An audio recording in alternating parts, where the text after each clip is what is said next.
they're going to go to now. Ooh. They have taken the Nautilus pick from Almighty Capybara Elites. Maybe they want to have a go at the support Nautilus, or maybe we could even see Nautilus in the jungle. It still happens, but yeah, it'd be interesting to see if he does go for the support, just to maybe show it and be like, yo, let's peacock this Nautilus pick. It didn't quite do too well for Almighty Capybara Elites. Let's see what we can do with it. But the Varus first pick for Almighty Capybara Elites, I think, is a good one, especially with like Chains of Corruption, massive CC, and then obviously the poke damage, the poke potential for Varus is nutty. But we've seen the Wukong finally not fall to the ban hammer, and obviously one thing we didn't notice is that Jace is not been banned in the first 6 bans. Are we going to see Almighty Capybara Elite lock in the Madman Jace?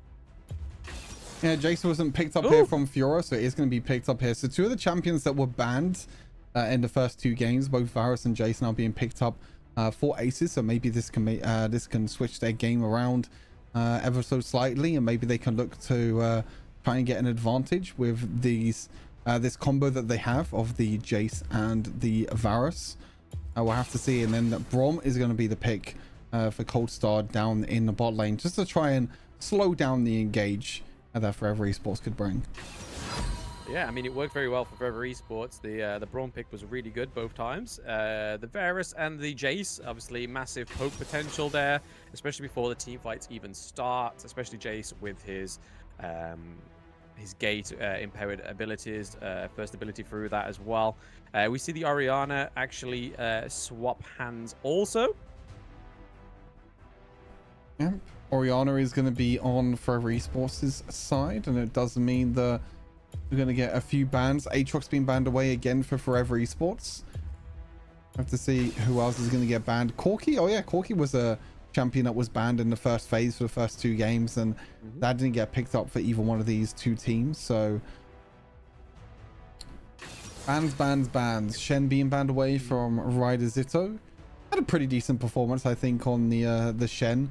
But as I mentioned, the problem is with Shen is that you can't really make a lot of impact. You have like a few abilities, and you know, that's pretty much it. Once you taunt, that's pretty much all you have, and then you just auto attack for the next, you know, 5 to 7 seconds, and then you have your taunt up again.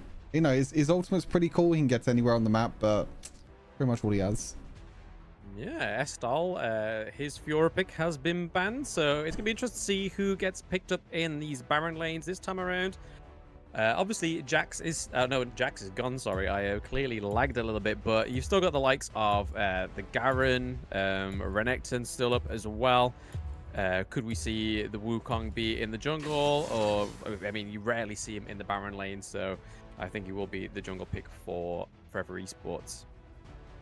Yeah, Lucian pickup is quite interesting. I don't think it's going to be, unfortunately, Lucian ADC, which I would have liked to see, but I think it'll probably be Lucian mid lane here, and then Orianna down the dual lane with the Nautilus. And as you mentioned, you know, Wukong can still be flexed towards the Baron lane and also the jungle. Just kind of depends what Forever Esports wants to go for. But that's the Garen that you was talking about there.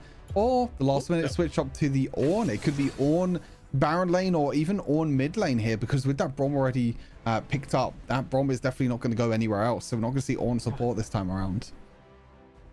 I mean, it could do, but it definitely would be the spicing that we needed for the past 2 matches, but I definitely don't think it would go anywhere else. It's definitely going to be that support. But I think it'll all fall into place once this last pick definitely gets chosen.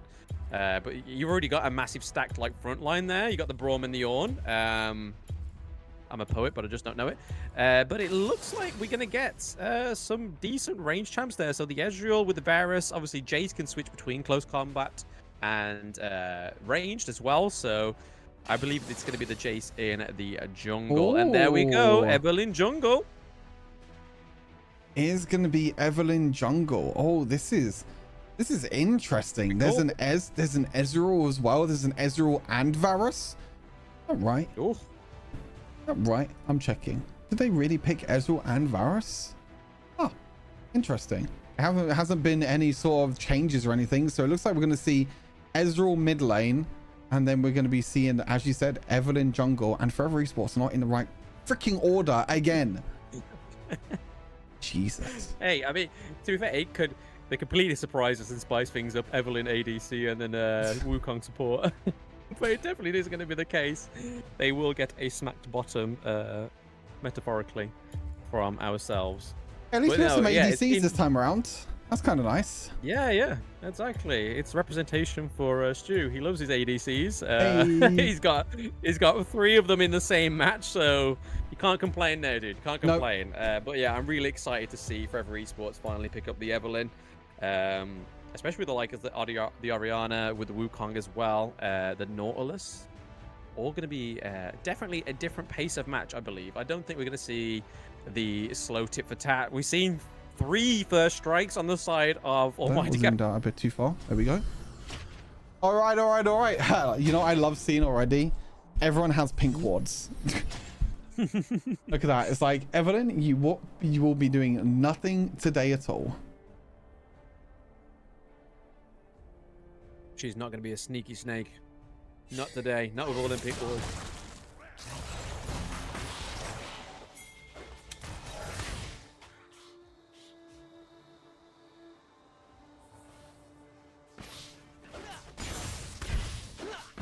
This whole mid lane's an interesting one. I don't think I've seen. I mean, I guess it's ADC against ADC mid lane if they really want to. If they really want to do that.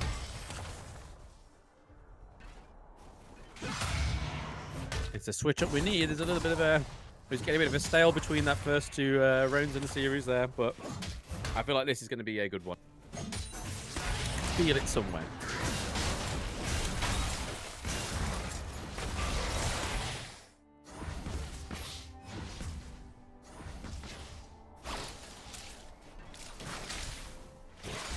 Nothing too exciting though. I don't think we're going to see anything too crazy. We're going to be seeing there's a lot of poke that's actually going to come down from the side of Aces, because that's 3 first strikes on Ezreal, Varus, and Ryder Zito on the Jace, and also first strike obviously on the Evelyn, which is no surprise there. But it's going to be interesting to see how much poke damage you can do. But it also means that you've got 3 squishy members and 3 squishy carries on the side of Aces that Evelyn can look to focus.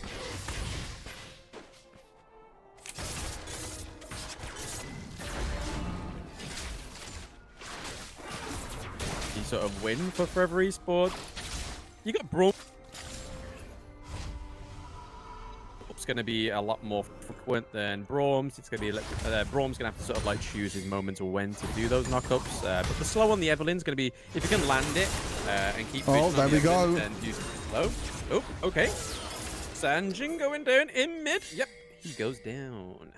First blood to Forever Esports. Oh, and just as we were talking about it, oh wait, okay. For some reason we want to watch a fight in the top lane instead of watching a fight in the jungle. And it looks like Evelyn might get another kill here. Actually uses the ultimate very well there to dodge away from Ryder Zito's poke. So extremely well played there from the Evelyn, not to not only get first blood there, but also to escape. Yeah, to get out alive, getting caught by the Braum, almost by the Jace as well. But yeah, managing to escape is always a good thing. The assassin-like nature of Evelyn, she needs to do as much damage, get as much kills, but not die. And then we get a Braum kill in the top lane. Ryder Zito with the slam dunk onto the Nautilus as well. Kolos is going to get faced by a double kill by Jace. Nicely done. And a first strike coming in pretty huge there, doing so much damage for the Jace jump in. That's the great thing about Jace with first strike, is you can proc first strike with the range form and then jump into melee form and do this huge massive amount of burst damage. So really, really well played there from Ryder Zito, getting a few kills there for himself, which is definitely going to extend extend that little bit of gold that he already has. He's about 200 gold behind the Evelyn, because Evelyn also was able to pick up a kill. But I think the important thing for Aces this game is they just need to keep track of this Evelyn and figure out where the Evelyn is at all times.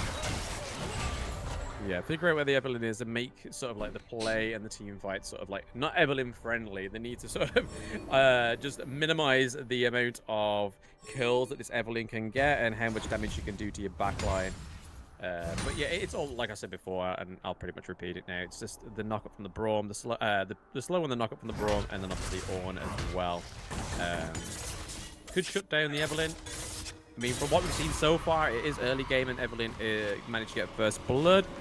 But we could see some high-tense situations so this Evelynn get put into place, and maybe we'll see the Almighty Capybara Elites do more with the Braum and the Ornn that they do with the Evelynn. I think we're definitely gonna have to wait and see what happens in terms of when it comes to the fights as well, because as you mentioned, I think for the likes of Cold Star and also S Style, we've been the only two members that have any sort of crowd control at all to try and lock down this Evelynn. It's so important to make sure that you don't waste them abilities. If you waste them abilities, then it's just going to give Evelynn free time to be able to just go towards the backline carries and do so much damage. But as you can see here, they're not taking any early game fights, early game shenanigans, which is totally fair for every esports, because their team fighting is not the best. They have a few decent team fight champions with Nautilus, Wukong, and Orianna, but someone like Evelynn definitely does not want to take fights early on. No, definitely not. Get them items, get them AP items, and then should be golden. Oh, there we go. The Braum ult's been used, and the Ornn ult's been used. Evelynn doing bits onto Estal there. A lot of damage done to Estal. Varus and the Jace. Oh, nice poke damage from Jace, though. That was landed right on a chin. Evelynn tried to walk back forward, was trying to do a little bit of work there, but unfortunately was not able to get anything at all, and that is going to be the first tower of the game for Aces. And Riot Zitto doing really, really well so far on this Jace, doing insane amount of damage. Yep. I'll say it again. I said it before, and I'll say it again, and I'll say it again, and I'll say it again. That Jace, watching him throughout the entire tournament, the Jace pick has been pretty outstanding, to be fair. Like the amount of like outplays that the players have managed to be doing and stuff like that, it's been great to see. But this Varus Prince might get caught out here. There we go. Evelynn getting another kill. Oh my god! That damage from Jace, though. The damage almost kept Nautilus alive. Was the Orianna ult, but definitely didn't. It just delayed inevitable. But look at that, jeez. My guy is like one item, and he's already literally wiping these squishes. Goodbye. Oh, if that's not a flex, I don't know what is. That is the life of playing Evelynn. Or playing against Evelynn as well. It's like, yeah, you think you're safe, you're between two towers, and yep, Evelynn just pops up from out of nowhere. And honestly, she might be getting more here. Yep, there's one. Another kill. Are we going to get another here as well? Well, Holy Q got his back towards the succubus, but she doesn't manage to get the kill. But Ari manages to get the kill on Braum, so that was a 3-0 trade there for Forever Esports. So bringing massive damage, massive flavor. Yes, they're on the receiving end of this Jace poke damage, but they're definitely keeping their heads high. And they're already 4 kills ahead. Jace 1v1 in the illusion. Nice knockback to take him out the ultimate. Ooh, but Pinky gets out. That's really close, actually. I think if the Lucian just auto-attacked one more time, the Jace would have been dead because of the Kraken Slayer true damage proc, but didn't want to take the risk. That was extremely close.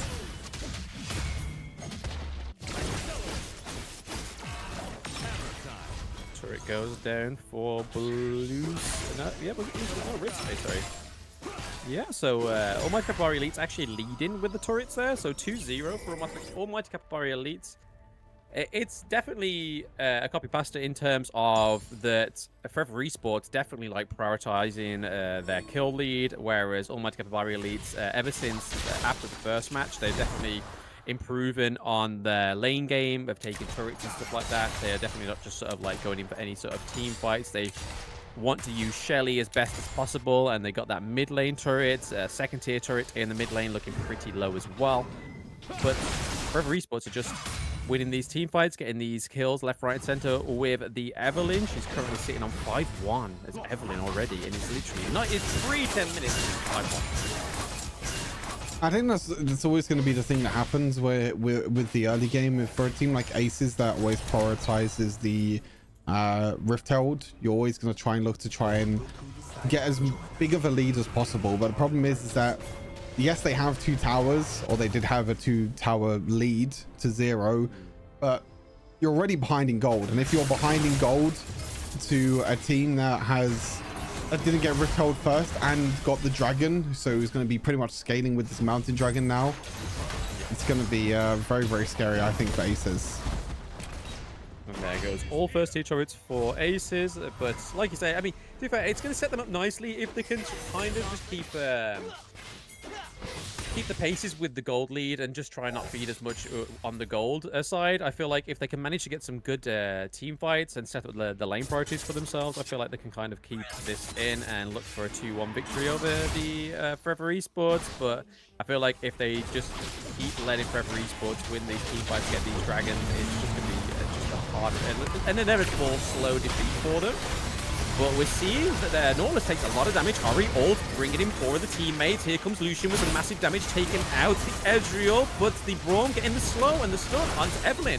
Keeping it out from the squishes, but it's still a 2-1 trade on the side of Forever Esports. And there we go. Another kill for Evelynn. It's Evelynn, as we mentioned, I think it's going to be such a big problem because you don't really have anything to shut down this Evelynn. There's no, like, point-and-click CC from someone like a Nautilus. You have to land that Braum knock-up, land the CC from the Ornn, and if you don't, then Evelynn's just going to be able to run around during fights and just clean up fights every single time. And that's exactly what they're doing right now.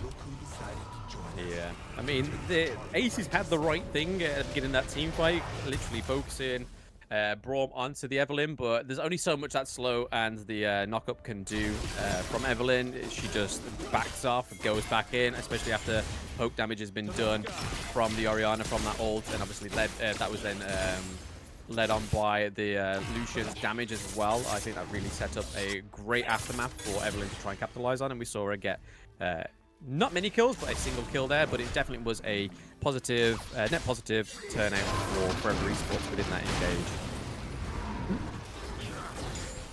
Losses ulti comes through. Does absolutely nothing. Team away. Yeah, literally.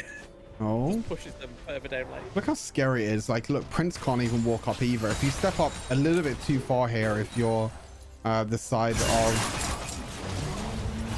Oh. Gonna try and go for the engage, though. Maybe they get the kill. Chase the corruption under the roof con. Down goes Baron Lena. So, Carlos is down. Down goes the Nautilus as well. So far, 2-0 trade for Almighty Capybara Elite. But they're not keeping KenQ checked. He is split pushing down in the bot lane. He's looking to force a recall, it seems. They're not like let them go for this Baron Nashor, but they're still going for it. Almighty Capybara Elite still want to force the Baron Nashor fight. Evelynn being kept off the objective. Oh, nice Ezreal ult.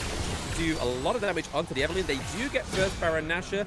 But we've seen this before. The Aces managed to get the Baron Nashor, but didn't really do anything but stall. What is going on in my chat? People mess around with my chat. Someone turned on freaking shield mode. What the hell is going on with my chat? Everyone in my chat. We're going crazy with the power, mate. We're going crazy with the power. Turning on follow mode, turning on slow mode. I think we're good. I think we're good. We're fine. Yeah, I completely missed the loss. Look at that mid lane turret, 69 health. Hey. The meme. Look at the Evelynn though. Oh, sneaky, sneaky.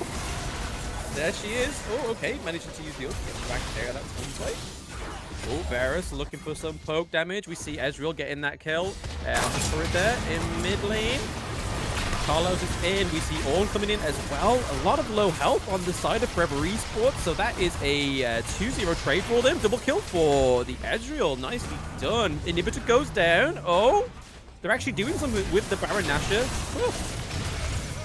Yeah, I'm actually quite surprised here, but it looks like they might have turned this game around. The CC comes through, the damage as well, and maybe, even though the Nexus shield, I think they've done enough.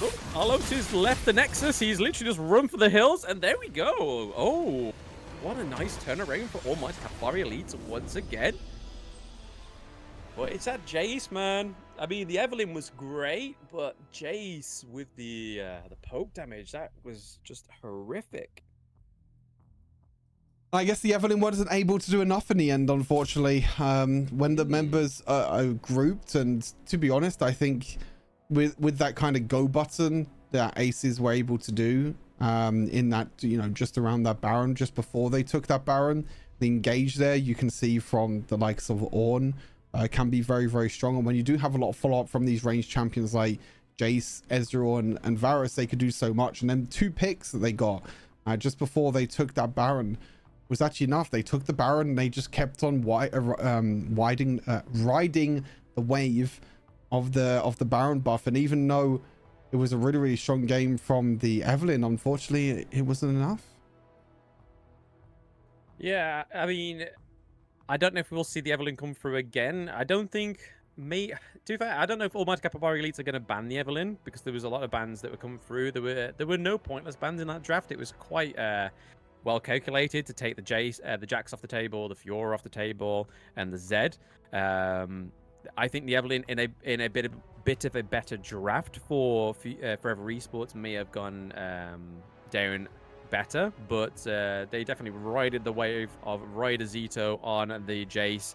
But with the Ornn and the Braum, like we were saying from the beginning of the match, it definitely really helped with it mitigate a lot of the collateral damage that could have been done from Evelyn in that jungle. Yeah, it's a weird one, because I don't even think Evelyn's like that bad of a pick here, because you're against 3 squishy champions, you're against 280 carries. It's just that Forever Esports just got caught, unfortunately. Just before the Baron take, 2 of their members got caught. Evelyn was going for